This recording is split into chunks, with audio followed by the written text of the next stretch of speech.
Assalamualaikum warahmatullahi wabarakatuh. Perkenalkan, nama saya Yunisa Zaira Faradita dari K3 2019 NIM 1519111713045. Di sini saya akan mengolah dan menginterpretasikan data kecelakaan kerja. Grafik pertama merupakan grafik kecelakaan kerja pada karyawan periode Januari hingga April 2013. Dari gambar tersebut, yang merupakan grafik kecelakaan kerja pada karyawan periode Januari hingga April 2013, dapat dengan mudah dilihat bahwa industrial accident tertinggi terjadi pada bulan April 2013, yaitu terjadi sebanyak 15 kasus.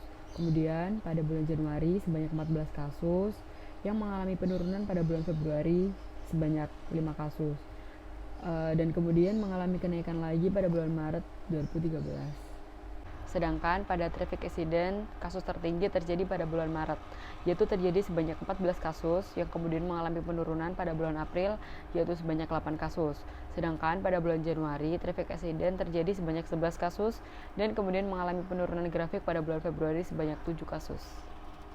Kemudian pada grafik kedua merupakan grafik kecelakaan kerja pada karyawan berdasarkan kategori luka periode Januari sampai April 2013. Dari grafik di atas menunjukkan dan menggambarkan klasifikasi kecelakaan kerja pada karyawan. Dengan kasus ringan tertinggi terjadi pada bulan Maret sebanyak 21 kasus, kasus sedang tertinggi terjadi pada bulan Januari sebanyak 8 kasus, dan kasus berat tertinggi terjadi pada bulan Januari sebanyak 3 kasus.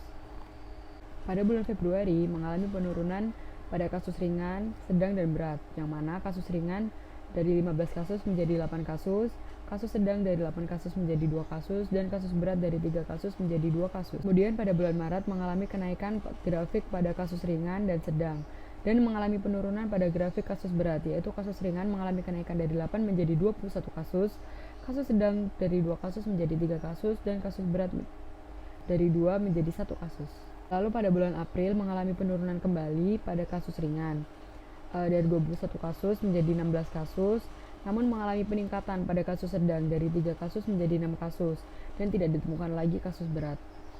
Kemudian grafik ketiga merupakan grafik kecelakaan kerja pada karyawan berdasarkan unit periode Januari 2013. Kemudian pada grafik ini menunjukkan kecelakaan kerja pada karyawan berdasarkan unit pada bulan Januari 2013. Yang kasus tertinggi terjadi pada unit case code sebanyak 3 kasus. Selanjutnya unit converting tissue dan MEPEM 1-4 sebanyak 2 kasus, dan unit lain seperti piping, sporting fin, PM13, label stock, carbonless, PM10, HRD, MEPM 12, sortir NCR, cutter NCR, P-cutter 7, after coating, stok 1-2, FWT, dan stok 5 sebanyak 1 kasus pada bulan Januari 2013. Sekian yang dapat saya sampaikan. Atas kurang dan lebihnya saya mohon maaf. Wassalamualaikum warahmatullahi wabarakatuh.